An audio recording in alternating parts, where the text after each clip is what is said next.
Buckingham Palace fell into a strange, suffocating quiet just hours before the Duchess of Cambridge's jet touched down. Behind closed doors, Camilla had vanished from view. Aides whispered, courtiers froze, and the Queen Consort's inner circle scrambled to control the narrative. What exactly shattered Camilla Windsor, and why was it so precisely timed with Catherine's explosive return from a tour that stunned the Commonwealth? Before we go deeper into what this really means for the royal family, make sure to subscribe so you don't miss a single update.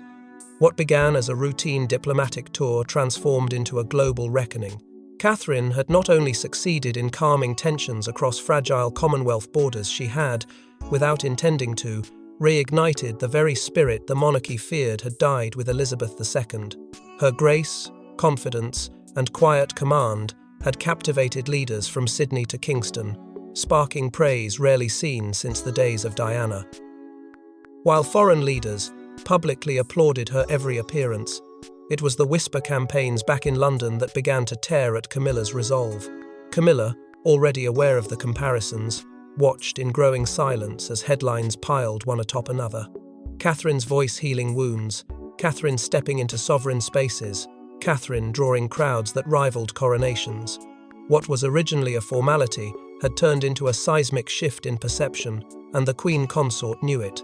Within hours of the Duchess's return flight being confirmed, Camilla had abruptly withdrawn from a scheduled reception honouring diplomatic liaisons from the Caribbean. The reason offered was vague, indisposed, but no further explanation was given. Senior aides began refusing calls. Palace receptionists were ordered to transfer any media inquiries to a hastily established Camilla Care Team, an ad hoc unit created to buffer growing concern. Staff with long-standing ties to Clarence House noted that Camilla had not been seen leaving her residence in over 36 hours. Rumours rippled through the royal press corps. Was it illness? Embarrassment? Something far deeper? Inside the palace, the air grew tense. Charles was said to be pacing late into the night, reportedly both furious at the press intrusion and quietly distraught over Camilla's sudden disappearance. Some sources suggested a blistering row had taken place just 2 nights earlier, Charles expressing disappointment in Camilla's retreat, while Camilla accused him of already passing the scepter to Catherine.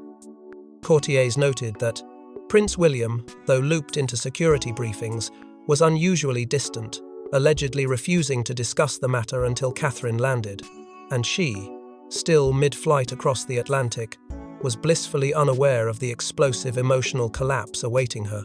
Yet what disturbed insiders most wasn't Camilla's absence, but the silent machinery being triggered around her. For the first time in nearly 2 decades, the palace enacted Legacy Buffer Protocol, a confidential internal system activated only when a senior royal faces a private psychological or medical crisis. The move confirmed what no one dared say out loud.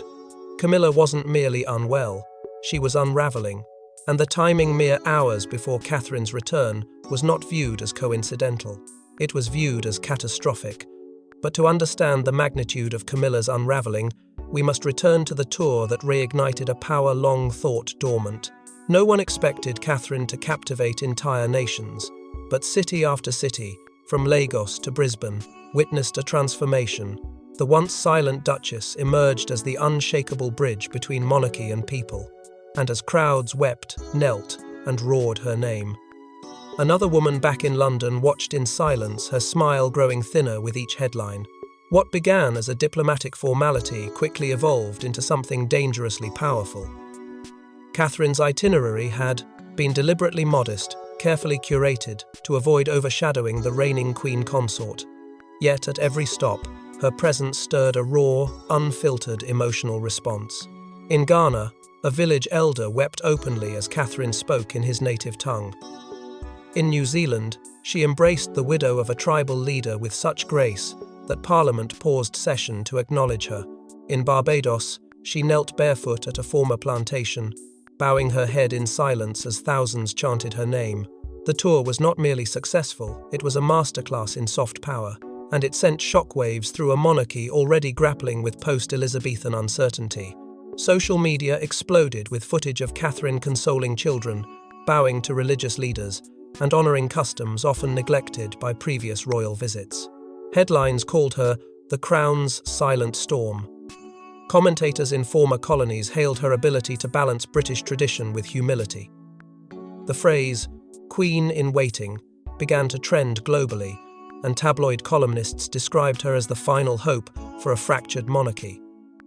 But this soaring public sentiment did not land evenly within palace walls. Back in London, Camilla watched as the woman she once saw as shy and inoffensive became a cultural juggernaut, radiating legitimacy and emotional resonance in every hemisphere.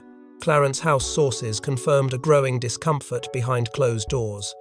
Camilla, according to a senior aide, began questioning whether Catherine's growing appeal was being deliberately cultivated to outshine her. She reportedly scolded a communications officer for allowing royal correspondents to use the phrase "rising queen" in tandem with Catherine's name. Internally, there were hushed conversations about optics, hierarchical balance, and most notably the heir's representative. Title Catherine had been granted before the tour began. Although the title had been used before in other contexts, this time it struck a nerve. A leaked internal memo described the title as symbolically disruptive, especially when paired with global adoration. What no one discussed publicly, but everyone in the palace knew, was that William had been calling Catherine every single night. Not as a husband seeking comfort, but as a future king seeking counsel. The two were forming a diplomatic rhythm, one that excluded Camilla entirely. It became apparent to some insiders that the real power duo of the monarchy wasn't Charles and Camilla, but William and Catherine, and that subtle shift seen only in phone records, unspoken nods, and who was being briefed first, set off quiet alarm bells inside the Queen Consort's circle. Whispers started to form. Was Catherine's rise too fast? Was she being positioned too boldly? And more critically, was Camilla losing control over a throne she had only just secured? These were not idle concerns. They were seeds of paranoia growing in an already fractured royal house. Camilla's allies tried to reassure her, but every new headline, every emotional outpouring for Catherine, chipped away at that reassurance. One courtier noted bitterly that Clarence House staff had begun referring to the tour as the coronation of the people. That comment, once dismissed as a joke, would soon prove far too close to the truth. But admiration abroad quickly turned into whispers at home because something far more dangerous than applause was brewing behind palace walls. The halls of Clarence House echoed with sharp whispers and slammed doors. Private diaries were locked away, and senior advisors received midnight calls. Something had happened to Camilla, something so severe, so destabilizing, it forced the royal inner circle to confront a chilling question. What if the Queen Consort could no longer perform her role? It began behind the ornate walls of a private dining room, during what should have been a routine evening among trusted family. Camilla, Charles, and Princess Anne had gathered for a confidential supper. But within minutes, something shifted. Sources say Camilla suddenly went pale, her breathing erratic. Anne reportedly demanded the staff be dismissed. Charles, uncharacteristically flustered, was said to have called for a physician only to be rebuffed by Camilla, who stormed from the room, slamming the door so forcefully a glass decanter shattered. The palace quickly erased all trace of the incident from the public schedule. But the damage was done. Camilla had spiraled into what insiders described as a full-scale panic event, and the fallout was immediate. The next morning, her most senior aide of 17 years quietly submitted her resignation. The official statement cited personal reasons, but those close to the aide revealed that Camilla's emotional outbursts had become more volatile in recent days. Shouting, door slamming, incoherent rants about being erased, and a fixation on the inevitable had unnerved even the most loyal staff.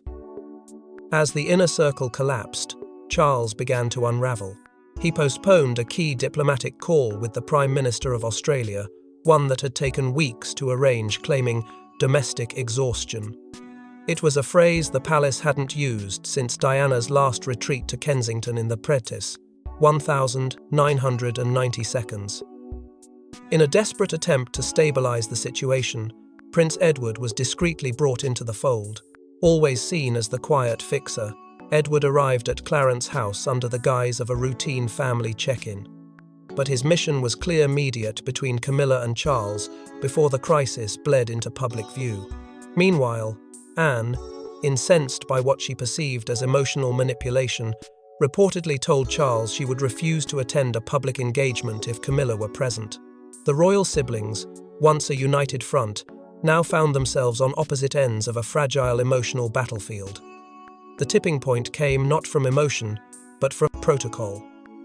Deep within the royal archives, an obscure file labelled Clarion Protocol, Heir Ascendant, was accessed.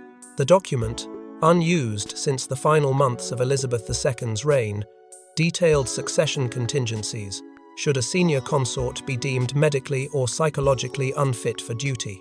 That it was accessed at all sent tremors through the palace, not because anyone expected immediate action, but because someone, somewhere, had dared to consider the unthinkable. Camilla's breakdown wasn't just emotional. It had opened a door that no one could easily close again. Yet as the storm within Clarence House swirled, Catherine's plane descended over British soil, completely unaware of the chaos she was walking into. As Catherine stepped onto the tarmac in London, cameras flashed, and cheers echoed. Yet within the palace, curtains were drawn. Her return wasn't just symbolic, it was seismic. Unbeknownst to her, she had crossed an invisible line. And while the world celebrated, one woman collapsed under the unbearable weight of fading power. Her arrival had been expected, but the reception she received was anything but ordinary. Catherine was not met by junior aides or protocol officers. Instead, she was greeted by the sovereign's personal secretary, flanked by the senior-most staff of Kensington Palace, a gesture not seen since Queen Elizabeth's Diamond Jubilee return. Whispers immediately erupted. Was this a subtle coronation by conduct? Within minutes, images of Catherine's confident stride across the runway were flooding social media, with hashtags like #PeoplesQueen and #Windsor Reign trending globally. But within the walls of Clarence House, no screens were turned on. No television sets buzzed. The palace had gone silent. Camilla had reportedly been sedated that morning, having refused food, conversation, and counsel for nearly 24 hours. Even as Catherine was driven through London to her private residence, the city felt charged, with something unspoken. Onlookers lined the streets, flowers were thrown toward the passing vehicle, and at every major newspaper desk across the UK, a singular image was chosen for the next day's front page. Catherine, smiling faintly beneath a black velvet hat, her posture poised like a sovereign returning from exile. The headline read, "The People's Queen?" Inside the palace, that single question sent tremors through every marble hall. Not because it was posed, but because no one had the power to deny it anymore. Camilla had been scheduled to deliver a keynote address at the Commonwealth Unity broadcast that very day, a symbolic message meant to reiterate her authority as Queen Consort. But at the last minute, palace officials released a one-line statement. "Her Majesty will not be speaking today due to a private health matter." There was no video, no substitute, no apology.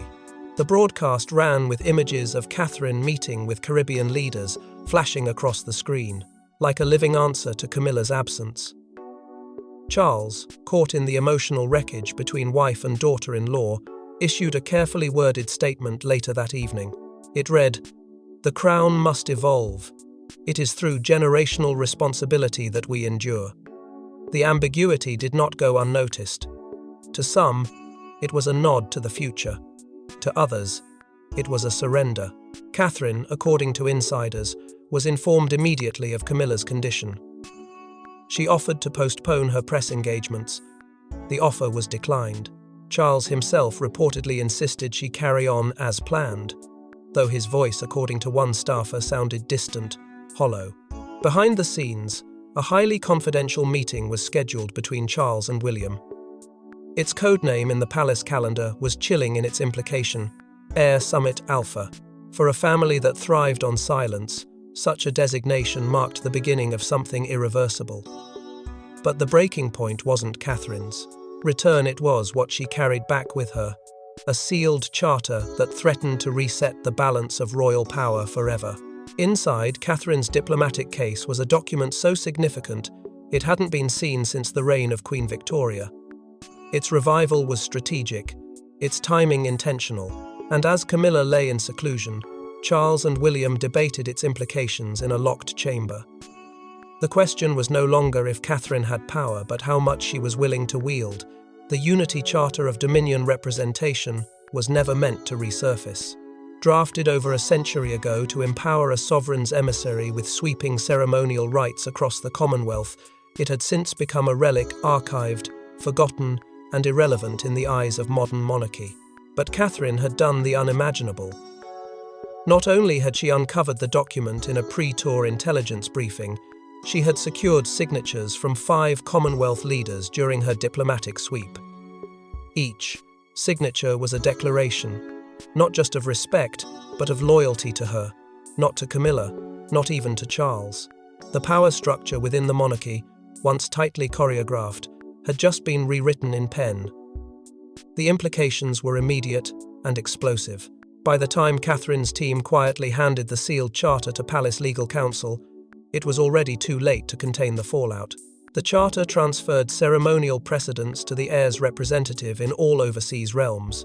A legal formality, yes, but one that dramatically reduced the Queen Consort's presence in all future Commonwealth affairs. Camilla's allies, already shaken by her rapid psychological decline, learned of the charter not through briefings but via an internal leak. A young staffer, allegedly outraged by the concealment, forwarded a summary to Clarence House. What followed was pure panic. Phones rang out in the dead of night. Camilla's communications chief threatened resignation. One advisor reportedly collapsed during a heated strategy session. The consensus was grim. Catherine hadn't just returned from a tour, she had returned with dominion. Charles, long known for indecision, cloaked in poetic ambiguity, found himself frozen between loyalty and legacy. His wife, fragile and disintegrating, had just been stripped of symbolic global power by his own daughter-in-law. And William, stoic but not passive, had made his position clear in private. The charter reflects reality, he allegedly told his father. Catherine didn't seize power. She filled a vacuum. But for Charles, it wasn't that simple. He feared that acknowledging the charter meant accelerating a transition. He wasn't ready for a transition that bypassed Camilla entirely. That fear, however, paled in comparison to what they found next. Buried within the charter was a forgotten clause, referenced by a line of red ink, heir protectorate powers. The language was ambiguous, but its meaning wasn't. In times of ceremonial vacuum or sovereign absence, the representative named under the charter could assume additional visibility at home, not just abroad. In short, Catherine could be called upon to act as a symbolic regent. It was a possibility no one had considered, until now. And with Camilla vanishing behind closed doors, the path forward suddenly looked unrecognizable. With Camilla's authority destabilizing and Catherine's influence multiplying, the crown faced a reckoning, one that would spill into the public in the most dramatic way imaginable. The nation chose its queen, and it wasn't Camilla.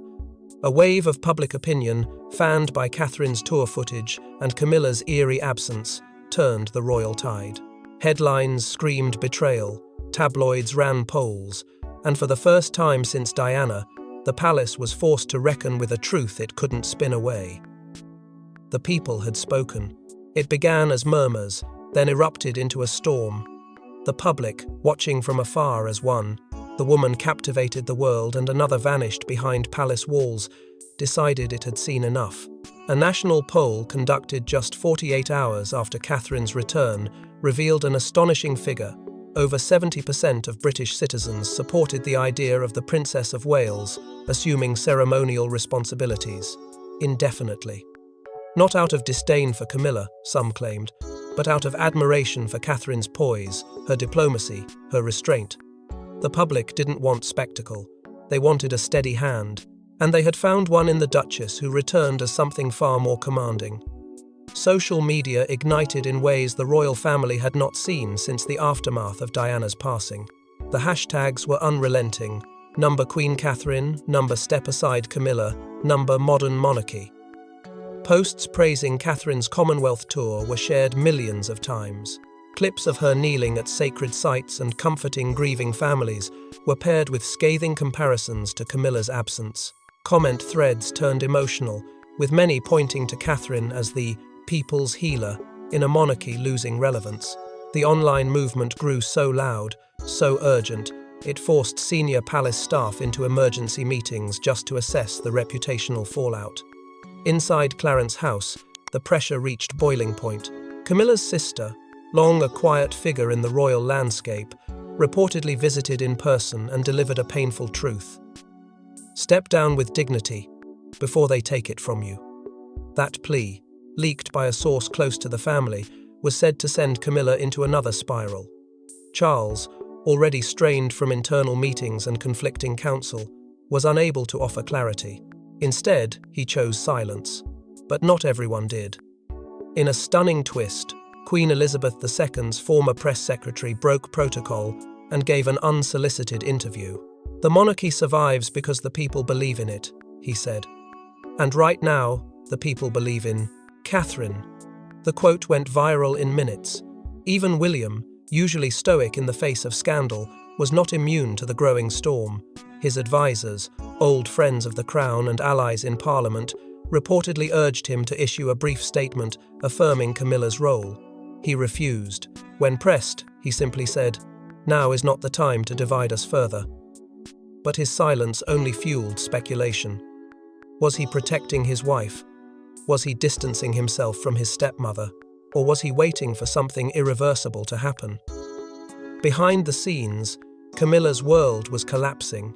According to one member of her household, she locked herself away in the east wing of Clarence House and refused to come out for nearly 3 days. The final, most haunting detail came from a staffer who claimed that Camilla destroyed a privately commissioned portrait one meant to hang in a future royal gallery beside Charles's. The shredded canvas was never recovered, but the message was unmistakable. Camilla had seen what was coming, and it was Catherine's shadow, growing longer by the day.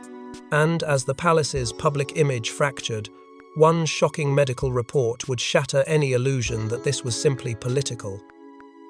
Sources reveal she suffered a complete psychological collapse just hours before Catherine's return. Diagnosed with stress-induced neurocardiac symptoms, Camilla's condition became a national secret. But within the palace, it forced an irreversible decision: protect the woman or protect the monarchy. The call came just before dawn. Emergency responders entered Clarence House through the south gate quietly, without flashing lights. Camilla had reportedly collapsed in her private quarters, incoherent and short of breath, moments after viewing an early morning briefing on media coverage of Catherine's tour. According to a senior courtier, she had whispered only one word before losing consciousness: erased. The response team was told to treat the situation as sensitive, with strict orders to communicate only through the palace's internal emergency liaison. What followed was not only a physical evaluation, but a psychological intervention that would unearth the depths of Camilla's torment. The medical report was sobering. Camilla was diagnosed with a condition described as crisis-level vulnerability, with stress-induced cardiac instability and symptoms of severe psychological exhaustion. The findings were not shared publicly, but within the palace, the conclusions were clear: Camilla was no longer fit to perform royal duties, not temporarily, not symbolically, and certainly not publicly. The Queen Consort, once the quiet anchor behind Charles's ascent, had become a liability. That same evening, under immense pressure, palace officials issued a discreet update to internal schedules.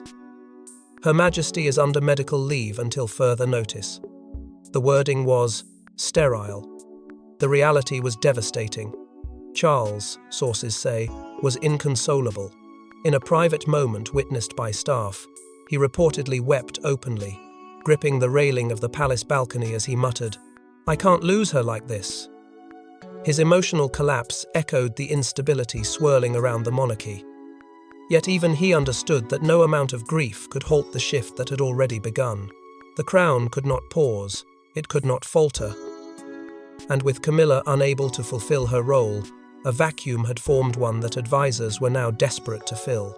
Quietly, behind layers of protocol, senior aides began preparing documents to formally authorize Catherine to assume ceremonial representation duties for continuity.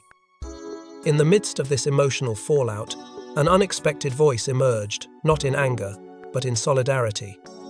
Princess Anne, long perceived as indifferent toward Camilla, reportedly visited her bedside. What was said remains private, but palace whispers described Anne's tone as gentle, even affectionate. She later told a confidant, "No woman should be asked to endure this alone." The gesture sent a quiet ripple through the family. Sympathy, it seemed, had begun to replace suspicion. But it wasn't enough to reverse what had been set in motion, because while Camilla's breakdown invited compassion, it also cemented reality. The monarchy could not protect both the woman and the institution. One had to be preserved, and the decision, whether spoken aloud or not, had already been made. But just as sympathy threatened to soften Catherine's rise, she made a move no one expected, one that would silence critics and send Camilla into deeper retreat. In a moment that stunned the nation, Catherine publicly honored Camilla, calling her a guiding figure in challenging times. But behind that graceful bow was a chess move that outmaneuvered everyone. Catherine had just taken control, not with confrontation, but with flawless restraint. The monarchy's future had a new architect. The Windsor Gala was meant to be a celebration of unity, tradition, and renewal. A soft reopening of the monarchy's public face after weeks of turmoil. But no one anticipated the moment that would define the evening. As Catherine stood beneath the crest of the House of Windsor, flanked by senior dignitaries and international guests, she delivered a speech that would echo far beyond the palace walls. Without warning, without prompting, she uttered a sentence that stunned even the most seasoned royal watchers. "I dedicate this evening to Her Majesty the Queen Consort, a guiding figure in challenging times whose strength, though unseen, has shaped us all." The room fell into a hush. There were no applause lines, just silence. And then, thunderous ovation. Catherine had extended a gesture so elegantly timed that it disarmed every critic. She hadn't just risen above the chaos, she had owned it. The next morning, headlines across Britain read, like coronation proclamations in disguise, "Dignity in Dominance," "Catherine's crowning moment," "The monarch without a crown." Commentators praised the speech as masterful, with some calling it the most strategic use of grace the monarchy had seen in a post-generation. What no one said aloud, but everyone understood, was that Catherine's acknowledgement of Camilla wasn't weakness. It was power dressed in empathy. She had reframed the narrative on her own terms, positioning herself not as a usurper but as a steward of continuity. And in doing so, she made the question of succession irrelevant. The people had already chosen. Behind palace doors, the implications were immediate. Charles, exhausted by weeks of emotional upheaval, quietly authorized Catherine to lead the upcoming State Representation Summit, a role traditionally assigned to the Queen Consort. The move was not announced, but it didn't have to be. Within hours, a leaked memo from the palace's operations office revealed the shift in ceremonial structure. Effective immediately, it read, "All ceremonial precedents concerning state representation shall fall under HRH, the Princess of Wales, unless otherwise instructed by the sovereign." It was the final piece of the puzzle. Catherine now stood as the de facto face of the crown, by duty, by presence, and by perception. Camilla, still under medical care, reportedly received the news with indifference. Her doctors had restricted contact, shielding her from updates that could destabilize her further.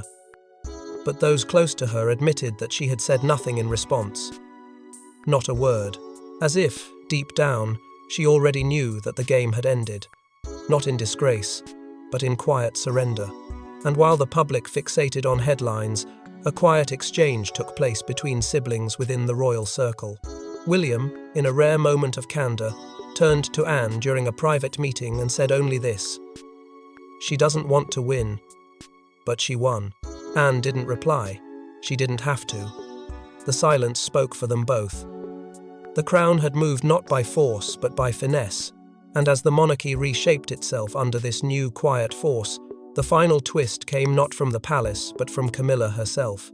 Weeks later, an envelope bearing Camilla's royal seal was discovered in the drawer of her dressing room, never delivered, never read. Addressed to Catherine in Camilla's own hand, it contained not fury, but heartbreak. In its final lines, she wrote, "I never feared your rise. I feared my disappearance." It was too late. The monarchy had moved on. The letter, written in dark ink on Windsor stationery, was found by a personal attendant during a routine clear-out of Camilla's private effects. The seal remained unbroken. The contents, when eventually shared in the tightest of circles, revealed a woman not vengeful, but vanishing. Camilla poured into those pages a raw, unfiltered truth that had long been buried beneath titles, ceremonies, and forced smiles. She confessed to feeling like a placeholder, someone who had stepped into a role, knowing full well she'd never fully own it. Her words spoke of loneliness, not resentment. Her pain was not in Catherine's strength, but in her own fading identity. In one passage, she wrote, "I thought I had time to be seen, not just accepted. But the world never truly wanted me. They waited for her, and now she's here." There was no accusation, only sorrow. She admitted to admiring Catherine's discipline, her diplomacy, and her patience. Camilla called her dangerously quiet, yet disarmingly constant, a woman who won without asking to compete. There was, buried beneath the pain, an unexpected respect, but it was laced with the aching clarity of someone who knew her chapter was closing before she had a chance to write her own ending. No one knows if Catherine ever read the letter. Her reaction, if any, remains a private mystery. Those closest to her to maintain that she never addressed it, never commented, never allowed the contents to shape her public conduct. But Charles did read it, and he reportedly broke down in tears the moment he reached the final paragraph. Palace staff say he kept the letter on his desk for days, rereading it in silence. Eventually, he had it sealed and submitted to the Royal Archives, where it now rests under the designation Windsor Echoes, File 9, a name that suggests legacy, not scandal. The letter, now frozen in history, became less a message to Catherine and more a final echo of a woman who was never truly heard. Some say the letter should have been read aloud, shared, perhaps even acknowledged. Others believe its silence is what gave it power, that it remains a haunting testimony to the emotional cost of monarchy. Not all defeats come with disgrace. Some are surrendered quietly, in ink and solitude. Camilla's story, once written in the margins, ended not in exile but in a whisper. But the crown does not rest on sentiment, it pivots toward strength. And Catherine, standing in silence on the balcony of Buckingham, knew the path ahead had changed forever. Thanks for watching. Please don't forget to like and subscribe, and we will see you in next one.